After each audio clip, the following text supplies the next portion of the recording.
There is a photograph from 1977 that most Nigerians have never seen. 17,000 black artists, musicians, scholars, and intellectuals from 55 nations, standing inside a gleaming national theater built on reclaimed swampland in Lagos. Fela Kuti, Miriam Makeba, Stevie Wonder, Wole Soyinka, all in the same city, all in the same month.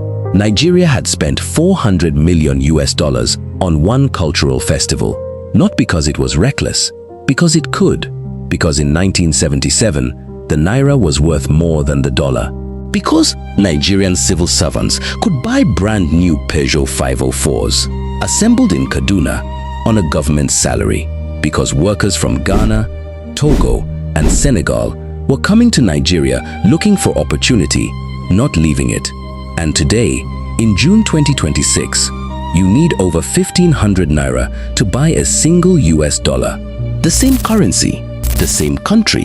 What happened between that photograph and this moment is one of the most important economic stories in African history, and almost nobody tells it as the crime it actually was. To understand the Naira's rise, you have to understand a war Nigeria did not fight. October 1973, Egypt and Syria launched a surprise attack on Israel, the Yom Kippur War. Arab members of OPEC responded with an oil embargo against Western nations that had supported Israel. Nigeria was not an Arab nation. It had joined OPEC in 1971, but it did not join the embargo.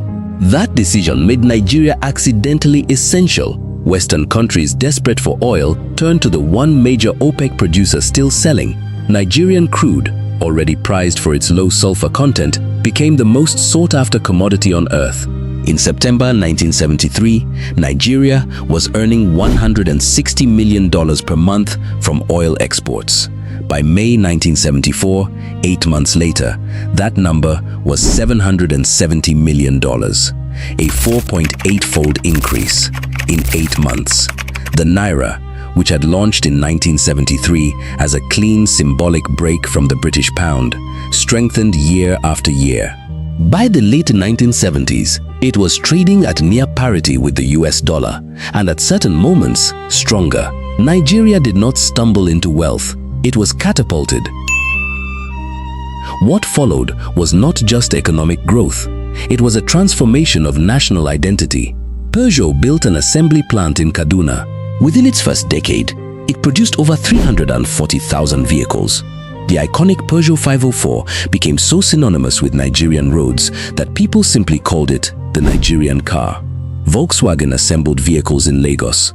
Mercedes came to Enugu. New universities opened across every region. Free education was introduced, the National Youth Service Corps launched, the Lagos skyline transformed. Then came Festac 77, $400 million, equivalent to nearly $2 billion today, spent on a single month-long cultural festival. New roads, 5-star hotels, a housing estate built from scratch in Lagos suburbs, a gleaming national theater designed to look like a crown ascending from the swampland of Surulere. Head of State Yakubu Gowon had said it publicly, famously, without embarrassment. Money is not Nigeria's problem, but how to spend it. He believed it. The country believed it. The problem was not arrogance. The problem was something deeper, quieter, and far more destructive. While the petrodollars flowed, something else was happening underground, not in the oil fields, in the farms. Before oil, Nigeria had been one of the world's great agricultural exporters.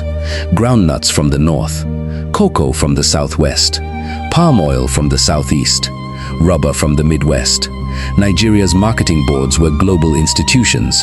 Its agricultural exports funded its independence. Then oil made everything else invisible. When your currency is strong because of oil, your other exports become expensive on global markets. Farmers who could once compete internationally found themselves priced out. The marketing boards declined. The crops rotted in fields that nobody found profitable anymore. Economists call it Dutch disease, named after the Netherlands, which suffered something similar after North Sea gas discoveries weakened its manufacturing exports in the 1960s. Nigeria got the worst case on record. Agriculture's share of GDP fell from roughly 60% in 1960 to under 25% by 1980. Not because Nigeria stopped growing food, because oil made everything else economically invisible. Nobody noticed because the petrodollars masked everything. And the man who should have noticed, the man running the country, was too busy planning how to spend $400 million on a party. Then, in 1981, the world changed. A global oil glut arrived. Prices fell from $35 per barrel toward $10. The revenues that had seemed permanent were suddenly contracting. Nigeria's federal budget had been built on oil. Its import infrastructure had been built on oil. Its currency value, its construction boom, its consumer expectations, its national identity, all of it had been built on a commodity it did not control. When the oil market moved, everything moved. The government borrowed to keep spending, then borrowed more, then borrowed more. By 1986, the crisis had become undeniable. A new military ruler, Ibrahim Babangida, had taken power, and he had a solution waiting. The International Monetary Fund and the World Bank had a name for it: the Structural Adjustment Program, SAP. On paper, SAP was economic medicine. Remove subsidies, liberalize trade, let market forces determine the exchange rate. In practice, it was a detonation. Overnight, not gradually, not with a transition plan, the Naira was devalued. From 89 kobo to $1, the rate crashed to 2 Naira, then 4, then 8. By 1993, under a decade of Babangida, it had reached 22 Naira to the dollar. The purchasing power of an entire generation of Nigerians was erased in a policy document. But devaluation was only the wound you could see.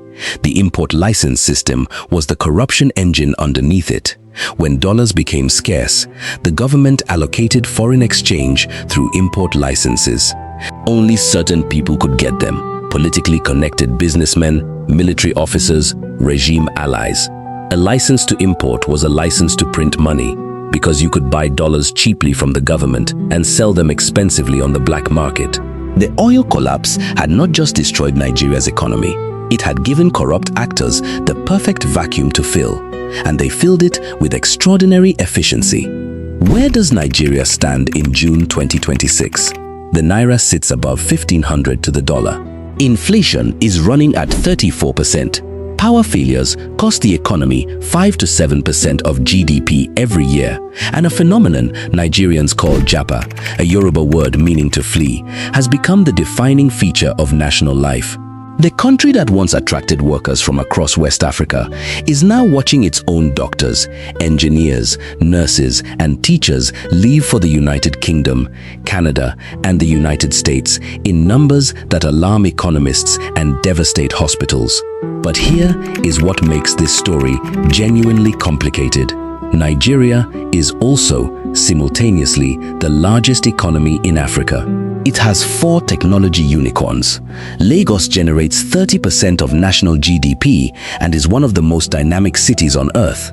Dangote has revived the Peugeot assembly line in Kaduna, the same plant built in the oil boom years, now producing the Peugeot 3008 and 5008 with a capacity of 120 vehicles a day. The talent did not disappear. The ambition did not disappear. What disappeared was the institutional architecture to convert either into sustained national prosperity. And this is where the story of the Naira connects to something bigger than Nigeria. The Naira was worth more than the dollar when it was backed by a country building things: universities, factories, roads, a national core, a cultural theater.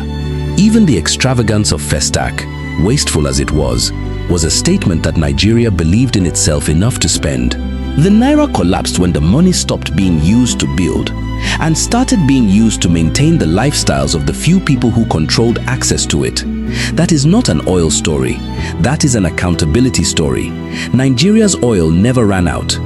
Its ability to convert oil into lasting institutional capacity did. Compare that to Cape Verde. No oil, no gold, no natural resources. consistent institutions, peaceful power transfers, 35 years of uninterrupted constitutional governance. Cape Verde's currency is stable, not because it has resources, but because its institutions were strong enough to convert the absence of resources into a reason to build everything else. Back to that photograph from 1977. 17,000 people, 55 nations, the gleaming theater on reclaimed swampland. Fela performing across the road in defiance. Stevie Wonder on the same continent where his ancestors were taken. Nigeria was not wrong to believe in itself then. It was wrong to believe that oil alone, without institutions, without accountability, without diversification, could make that belief permanent. Today, in 2026, the Peugeot plant is running again in Kaduna.